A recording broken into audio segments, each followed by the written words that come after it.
Sampling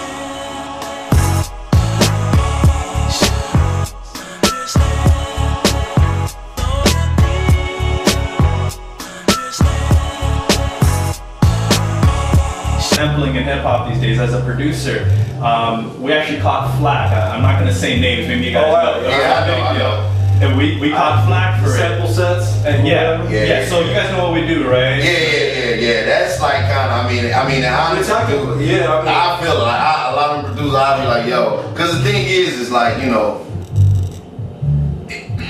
it's just kind of just one of those things where it's like you want to like educate people, you want to show people where shit came from, but the only rub in that is that we ain't the only ones watching. You feel me? So it's like a lot of legal repercussions. Yeah, you know what I mean? However, though, Tay, it's fair to say that a lot of this stuff is already out there for people to see. Essentially, what we do, we kind of just tidy it up. I think personally, I'm not against it. Honestly, like I think that you'd be against having your samples put out there, though. Like if we were to find them, I'll put the challenge on your court right now. You find them. Outside of like El Green, yeah, but I try to all kind of cover it up, but I wouldn't be against it. Granted, if somebody were to sue me because of that, I'd probably say something different. But that's the thing. I think that the sample laws, kind of, sort of like get nullified by just the current downloading and everything. I think that sample laws was something very much of like the 90s, 2000s. When cats were making millions of dollars, but now I'm thinking to whatever degree, if somebody's gonna find out that I sampled them and I may have sold 10,000 copies, right? That's nothing to gain there. Outside of like saying like, hey, well, at least cooler than you. So I would. Plus, I use a lot of like really obscure stuff. I mean, the part of the challenge is finding, like, that's part of the beauty, finding what samples. If you were to find it though, if you would find it, because that's like I found it, you find it. My thing, I would just keep on. It's like, it's out there, but it's just like. I'm honestly divided on it because it's like I understand like where the bloggers are coming from, and it's just like this is where I'm coming from. This is just we just putting out there. It's already out there.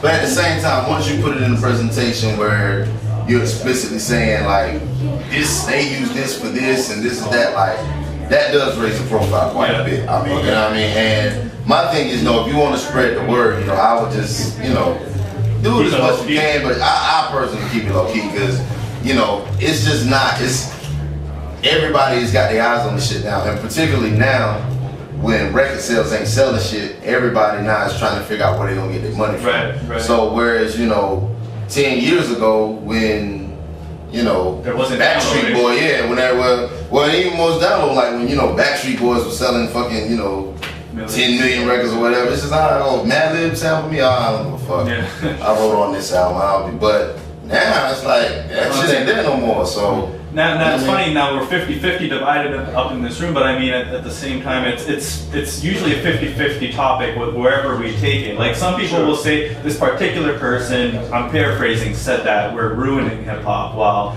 a lot of other people will say that it only gives more appreciation to what a producer like a DJ Premier might do. Like how many people flipped out when they heard that Nas was flipped from a Lutheran church record. People flipped out of their minds. But I definitely won't go as far as saying that it was that y'all are ruining hip hop. I think that's that's just taking shit a little too far. I won't go as far as say y'all are ruining hip hop. If anything, with what I think is a lot of people mad too, as far as like DJs and stuff, is that they spend so much time. Like you spend your whole life looking and searching for records, and now everything is just a Google box search away. So you know what I'm saying. But I wouldn't say it's killing hip hop. I mean, I would just say just be mindful. It's like this shit is already out there, but dude, like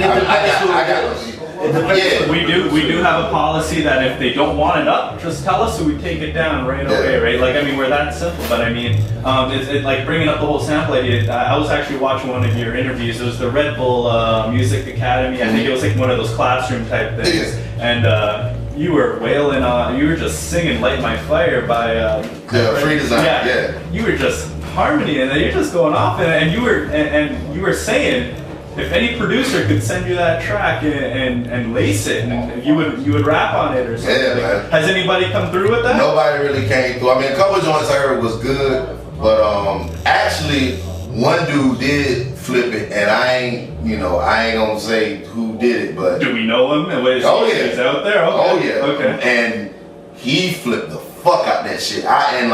And the thing is, like, I had gotta the tell song us that he who, did it though, for. Nah, You gotta tell I'm him. not telling that shit on Okay, camera. okay, Hell no, okay, hell no. okay. I mean, once the shit start rolling, I might tell you. I mean, but yeah, I mean, I had the song like forever, and I've been bumping the song, and so then I was like, yeah, man, that joint's dope. He was like, yeah. He's like, you know what that is, right? I was like, nah, what is it? He was like, it's No the joint you got. I was way. like, you fucking lying, dude. But yeah, he totally made that shit like unrecognizable. I was like, wow, like, but Are you gonna do? I'm not gonna do nothing over it. There's a song already done. Like, Oh, really? There's a song Okay. already done to it, and somebody else was on the track. Yeah. So I just been bumping the song. Why But, don't you hook him up, Nick? He did. I mean, he did send it to me, Yeah. but It's a nice track. It's a really beautiful track. Actually. Yeah. The sample. But is- yeah, at this point for me, like sampling holds no like challenge for me. Like it's really Really? like a combination of just. I've always been a musician first, Right. You know what I'm saying? So even when I did a track like Light It Up, it was more like me just stepping into the shoes of a quote unquote sampler. Right.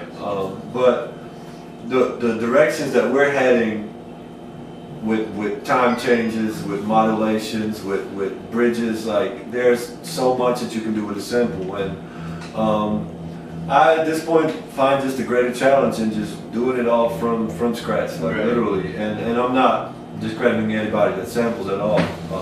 You know, I still cannot resist a good sample, you know, if it comes my way, Mhm. and I'll probably always do that. But at this point, I just find a great deal of satisfaction in just doing shit from scratch, like really, because it asks you to be ultra creative and ultra productive, and you know, even with the Nautilus track, like you got to really figure it out, like how you transform yourself from a dude with a synthesizer to like a jazz band Mhm. or whatever it can be, or an orchestra or whatever. So